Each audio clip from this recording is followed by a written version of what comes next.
Hello, I'm Michael Lembeck from the Laboratory for Advanced Space Systems at Illinois, and I'd like to talk to you today about why space exploration is important to the United States. One of the hardest questions that is often asked of us rocket scientists is, why is space important? Even President Kennedy tried to answer that question some 60 years ago. But why, some say, the moon? Why choose this as our goal? And they may well ask, why climb the highest mountain? Why 35 years ago, fly the Atlantic? Why does Rice play Texas? We choose to go to the moon. We choose to go to the moon in this decade and do the other things, not because they are easy, but because they are hard. Even these many years later, we still don't know why Rice plays Texas. But what kind of a space program should we foster, and what to do next remains a recurring question. And one could argue that this is because we in the aerospace community have yet to articulate a satisfying answer. We talk about the survival of our species, about being made of the stuff of stars, and about the romance of exploration. And we've talked about technological advancements and spin-offs. Yet, I don't think the answer revolves around Teflon, Velcro, and Tang. It is a fact that the general public overwhelmingly supports the space program. Excitement was initially generated by daring feats of heroism undertaken by the first astronauts. We have since added to that support with the awe-inspiring pictures returned by the Right Stuff robots, the Hubble Space Telescope, and the Curiosity and Perseverance rovers on Mars, now joined by a helicopter called Ingenuity. Everyone believes that space exploration is a good thing, even if we can't fully explain why. Let me try to answer that question with another set of questions. Why do we visit monuments and other historical placements and walk around museums looking at paintings from hundreds of years ago? Why do we pay our hard-earned money to sit in dark theaters watching films with subtitles that we can barely read? And why do we race to Barnes & Noble, or maybe to our Nooks and Kindles, to buy the just-released bestseller? Why do we still spend many millions of dollars a year on iTunes or Spotify subscriptions? These questions are interesting ones, and you all probably have good answers for them. And I'd bet most of your answers are related to how you like to learn new things, understand your heritage, or just flat out want a break from the everyday world. And who doesn't today? As a final justification, you'd probably say the words, because I enjoy it. And you'll spend money on those things, sometimes even when you don't have it in the bank. However, not everyone is satisfied with a visit to the King Tut exhibit at the local museum. Many of us want to hop on a plane and visit the actual pyramids. When you want to take a vacation, are you just satisfied to go to a website, stare at pictures of wondrous faraway places, and only imagine what it's like to be there? Of course not. No, you want to go to that place and experience all that it has to offer. That's partially why we have a space program today and why space tourism is inevitable. But getting off our planet, at least till now, has required the financial resources of superpower governments, beyond the reach of even our richest citizens. That means discretionary resources that would otherwise be spent on combating disease, terrorism, hurricane cleanups, and helping the impoverished has instead been directed into the wild blue yonder, or so it would appear. Making that call to fund space exploration instead of focusing on earthbound issues is hard for some to do when looking into the face of an enormous deficit back here on planet Earth. John Logsdon, formerly at the Space Policy Institute at George Washington University, said, whatever the specifics of the proposed new path in space, it will have to rest on a convincing argument of why it is in the nation's interest to make and sustain such an expensive commitment, particularly one that inevitably involves risking the lives of more astronauts. Rhetoric about the inspiration of discovery and the longing to understand is unlikely to be enough. Yet, contrary to Logsdon's pessimism, America's appetite for discretionary spending in the civil space program has been steady since just after the Apollo program's spending peak. We don't think too much about this expenditure, so long as it stays in the $20 to $22 billion ballpark. And that's less than 0.5% of the federal budget. And in this area, we outspend the rest of the world combined by a 3-to-1 ratio. Americans are incredibly forward-leaning when it comes to funding journeys of discovery, and we are mostly happy with the results. In fact, the annual NASA budget debate in Congress is more about how to spend the $22 billion rather than if we should spend it. So maybe a better question to ask is, how should we be spending our space budget, and at what pace should our future play out? In the past, when confronted with a promising frontier territory, the federal government has successfully taken the leading role in the development of the infrastructure facilitating expansion into that territory. Whether it was the establishment of the first outpost in Fort Dodge, the construction of nav aids for across the country to support airmail service, or the interstate highway system, Uncle Sam has been there to pave the way. Of course, much of that infrastructure has helped to establish the mechanisms for stimulating local economies. Without modern transportation systems, governance and economic opportunities would have expanded much more slowly across our great land. Clearly, some sort of our infrastructure will also be required to expand into the space frontier and to accrue the benefits that it may offer. Despite 40 years of experience in flying Apollo, the Space Shuttle, and the International Space Station, we are barely beyond the Wright Flyer in space travel sophistication. Even with today's technologies, we still find ourselves constrained by the physics of overcoming Isaac Newton's law of gravity. Gravity's closest friend is friction, and both make it difficult to travel the relatively short distance of 62 miles straight up into space. But we are getting there, and at a tremendous rate. From the time of Da Vinci until the Wright brothers, we struggled to get just 3 feet above the ground. Today, you can't quite just walk out your front door, catch a cab to the spaceport, and take a flight to Taurus Littrow on the moon. But we are at least thinking about it. The infrastructure for airmail service promoted the growth of commercial air transportation, often for the benefit of the wealthy looking for off-the-beaten recreation spots. Likewise, NASA's space infrastructure investments will be leveraged in the future. NASA itself has established a market opportunity on the International Space Station and is now attempting to foster commercial cargo and crew transportation options, getting out of the way where it can. So while wealthy individuals may soon engage in personal exploration of low Earth orbit, or even the moon, is there justification for the extent of going even further, say, onto Mars? How fast should we try to accomplish this goal? How would a faster program hold up when there are victims of natural disasters, terror, and poverty all around us? How can our government representatives divert limited resources from these problems to making smoke and fire just 62 miles high? Even Andrew Carnegie once said, "Pioneering don't pay." Today, we might say, "Pioneering don't gather votes."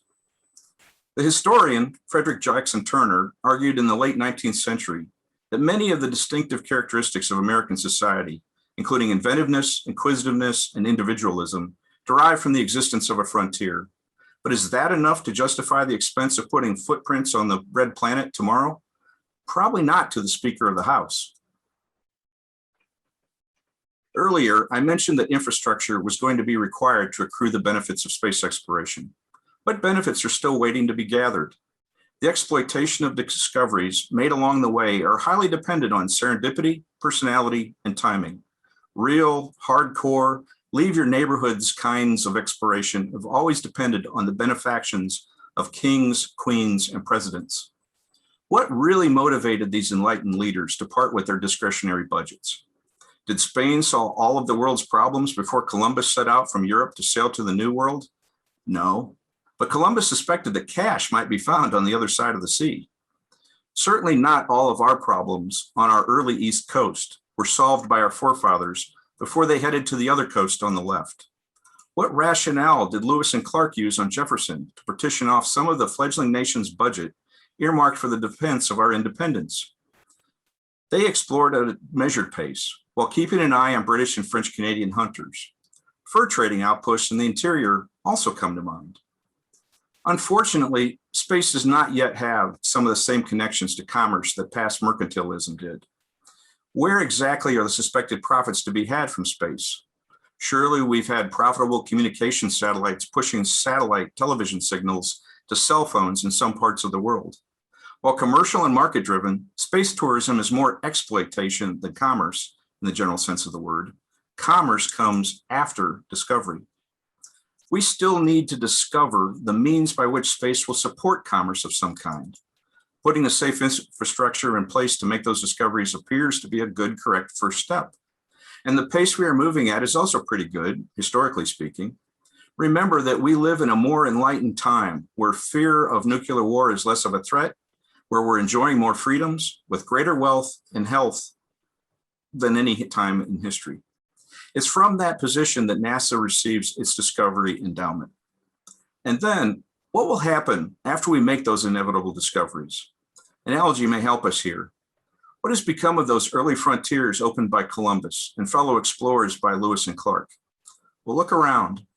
Most of the easy to get to, over the horizon, around the corner types of frontiers are now covered with parking lots. That's right, parking lots. Walmart parking lots. And those parking lots are filled with cars driven by real people with real jobs, spending real money, motivating our economy. And that economy provides the means to pay for the parks for our kids to play in. It pays for our national security, and it pays to fix those damages caused by tornadoes and hurricanes when they happen. And some of those people in those parking lots even work in aerospace, making real salaries in places like Houston, Los Angeles, and yes, even in Chicago, Rockford, and St. Louis. I didn't see a Brinks truck with all of the money being spent on the space program tucked into the very last space shuttle cargo bay and rocketed off into space, never to be seen again. No, a good chunk of the space program's budget was spent right here on Earth by aerospace engineers at the former Western frontier, now occupied by our local Walmarts. After we have the infrastructure to reliably get off the planet, we will make those inevitable discoveries on the moon and beyond. And those discoveries will be followed closely by opportunities for commerce and some parking lots and maybe a pub or two.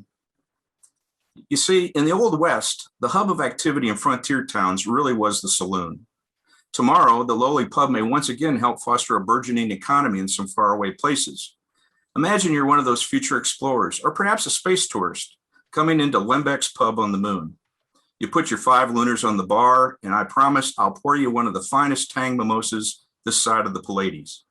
Eventually, I'll need to clean up my bar, and so I'll take 2 of those lunars down to the Sea of Tranquility Walmart to buy some paper towels.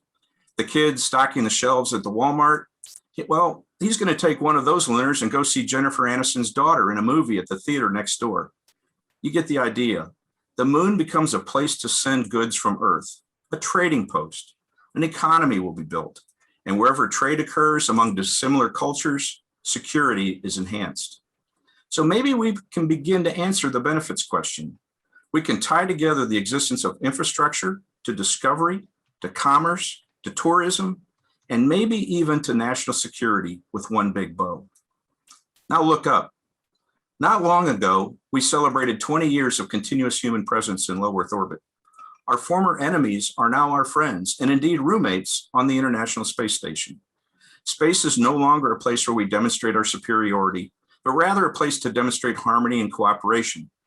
We completed the build-out of the international components of the space station and met our international partner commitments. We've already dismantled some of the missiles pointed at each other. Rival has become comrade, and a couple of tourists have already shown up. Now look east. Has China learned from their history of looking inward, wrapping their borders with the Great Wall? Are they now looking outward to reproduce the successes that we have enjoyed over our past 200 years? In the 1400s, they owned the resources to explore globally, but chose to use their fleets to protect their borders, not sail past them. As they lean forward now, are we going to turn our backs and let them take the mantle we have carried proudly for the past 60 years? Our first exploratory steps into the New World, the Wild West, and indeed 62 miles up, were motivated by security concerns, an expression of national pride, and a desire to profit from developing markets. Exploration and discovery almost always leads the transformation of seemingly uninhabitable places into engines of enterprise, commerce, and sustainable growth. A fundamental goal of our space program has been to advance U.S. scientific, security, and economic interests through robust expeditions of expansion. When we go to the moon, we have a pint at the pub and celebrate our latest discoveries. We celebrate the economy with a capital E. We reduce tensions with our neighbors, and we generate new resources in the form of capital required to tackle the pressing issues back home. So maybe space is important because of Teflon, Velcro, and Tang after all, but not because they are rightly or wrongly denoted as being spinoffs. or technological advances of the space program. No, tomorrow, new Teflons and Velcros and tanks will follow the new discoveries enabled by a burgeoning transportation infrastructure.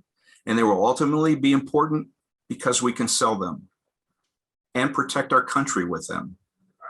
And that, in a small capsule, is why space exploration is important to you and me, and the rest of our neighbors here on planet Earth. In the future, when you drop in on Lembeck's Pub on the moon, where the drinks are just out of this world, tell the barkeep the United States sent you. Thank you. If anybody has a question, I have made it possible for you to unmute, or you can put your questions in the chat. I have a question. What do you think about some of the commercial opportunities that are coming up? Do you think that's going to really be the way the future is going to go? Is that, that NASA is going to take a backseat to not just the small launches, but to the bigger ones too? I think it very much is going to play a major role. The commercial folks can tend to do things a lot more efficiently than the government can. There's no real difference between them. It's just the way the business is conducted. Contractors have been building NASA exploration vehicles for 60 years. Now these folks have used that own knowledge and improvements in the process to go out and develop new systems that the commercial folks are fielding today. So I think we will see a new approach, a new way of doing business in space, and definitely a reduction in costs so that we can actually do more. Thank you. And we have a question here. With a change in administration, what do you think will be the future of Space Force? Well, it appears that the Space Force is going to stay on the track that it was originated on. I think there was broad bipartisan support for it in the beginning. And under the Biden administration, I expect it to continue. And while I try to promote the positive aspects of going to space, the diplomatic pieces that we've encountered and enjoyed on the space station, that's not to say there aren't folks elsewhere in the world that don't agree with our philosophies and would like to take us to task for them. So I think the Space Force is a necessary element, and will continue along the path that it's been put on. Okay, thank you. We also have another question. How do you think NASA can stay relevant in the future? That's a very good question. I think it will stay relevant much the same way that Queen Isabella was relevant to Columbus. NASA will be able to act as a smart buyer, work with the commercial folks, provide them with insight and oversight that NASA has gained over the last 60 years. But at the same token, be able to spend its resources more efficiently, not by paying for government systems, but by buying the commercial systems to go get the work done that NASA is chartered to do. Thank you. Have you read Buzz Aldrin's books about the future for space exploration that he's promoting? Yeah, I've actually had the opportunity to work with Buzz in the past when I was working on one of the original lunar module designs for Northrop Grumman. We brought Buzz in to talk about what it was like to fly in the lunar module, what things he'd like to improve and see done better. And since he's gotten out into his post-government jobs and work, he's been a very big proponent of going on to Mars. Mm-hmm. And it's just really good to see that he's out there still kicking and encouraging folks to move forward with exploration. Yeah, he's been pushing a lot of stuff at education conferences I've been to for the last several years and things. So he has usually a big group there pushing that onto Mars things, and some of his books and stuff have been giveaways. And I know he's a great proponent of education along with it. So absolutely, his books are an interesting read about life in the Apollo era and things like that, but then also connecting them to today. After Mars, what is our next destination? Is the question. Oh boy. Well, there's several that are being discussed. First up out of the box will be Europa. The Europa orbiter is in production right now at JPL. Should be launched within the next 3 to 4 years. There's a lot of talk of sending a quadcopter off to Titan and doing some exploration there in that environment that could be sort of a precursor to life. And all of the ocean worlds, Enceladus, Europa, are going to get a lot of attention because of the amount of water that may be below their frozen surface and the possibility that that has evolved some sort of life there. So I think we're going to see a lot of focus on the ocean worlds after Mars. Thank you. We also have another question. How practical do you think is Musk's claim to put humans on Mars by 2026? Probably a stretch. He probably will miss that date, but not by much. I think he has the opportunity, if he can get Starship working and off the ground, to demonstrate some significant capabilities. I never bet against Elon, but I will bet against his schedules. They tend to be super optimistic, but I think he'll get there. And then the next, kind of a follow-up with that, should we get our technological act together on the moon first before Mars? Absolutely. The folks that had the interior knowledge of how to get to the moon, as we mentioned, Michael Collins passing away today, they've either retired or they're not around anymore. So there's a lot of things that you have to do to get ready. If you think about it, with the space station just a couple of 100 miles up, we have difficulty keeping it supplied in its logistics train, just with food and water and oxygen for the astronauts there. Now you go 3 days away, the logistics train gets a lot harder, and we need to figure out how to do that, how to keep a base supplied, well before we take off on something that could be 6 months to a year away, like Mars. So developing the technologies, the operational skills, how to work at a distance away from your help that's on the ground, that's all going to be very important and worked out on the moon. One other very important thing that the moon is going to hopefully give us is whether or not there's a threshold for human beings operating in a reduced gravity environment. Right now, we know operating in 0G, that astronauts really have a hard time going past about 6 months. And at 1 year of time, the human body is really ravaged by microgravity. Scott Kelly proved that on the Twins flight. So if we can find that perhaps 1/6G is helpful in keeping our bodies from decaying, if you will, we may be able to, as aerospace engineers, start to think about developing artificial gravity systems that would certainly make the trip to Mars much more palatable. Okay, thank you. And we have another question. If when SLS is canceled, what do you think NASA will put forward, publicize as the big project they're working on? Oh, that's a really good question. Not many people know that in the appropriations language for the SLS, it is stated that if a commercial system comes online that has the same capabilities, the government will get out of the way and terminate the program. So if Elon is successful with Starship, that would be the death knell for SLS. After that, I think the program driven by the government will start to focus on what kinds of things has to be done at a lunar base to prepare us for Mars. The other thing the government's going to need to do is start to work on faster propulsion systems. Space is like an ocean, and you don't cross the ocean in a rowboat. We're going to need something that moves a lot faster.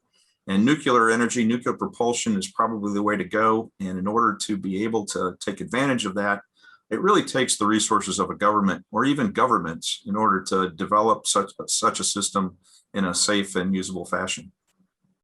Okay, thank you. Let's see. Are there any more that have popped up? Oh, yeah. Why are Uranus and Neptune not a priority for space agencies? Another good question. I think primarily because there's not a whole lot going on those planets. They are so far away from the sun that the energy that reaches them is very small. So they're gas giants. We kind of understand them. There's not a lot of dynamics happening. What will be of interest, however, are their moons. Both of them have a large number of moons that will be worthy of exploring to figure out if life could be developing there. You think about it, when you go way far away from the sun, it's pretty cold out there. But if you're on a moon that's being tugged at by its host sister mother planet, you kind of get thrashed around a little bit, and that thrashing heats up the interior of the moon. If there's water there or ice, those tidal forces will cause the ice to melt, and you could have liquid water underneath it. And where there's water, there may be life. So I think we'll see eventually as our priority. As we start to reach some of these initial places, our priorities will change and we'll continue to move further out. Yeah, well, thanks for everyone for showing up and listening today. Hope you learned a thing or two, and come back and listen to some more of these talks that happen every week. They're a fantastic opportunity to meet some experts in the field, like Dr. Melville, and I think there's a whole bunch more coming down the road. Yeah, we have next week, Dr. Sunny White, and we have Chris Miller from NASA speaking. So that's our next week, and that's actually be our final one for the spring space talks. So thank you again, and have a good day, and we won't keep you any longer, and I hope to see you next week.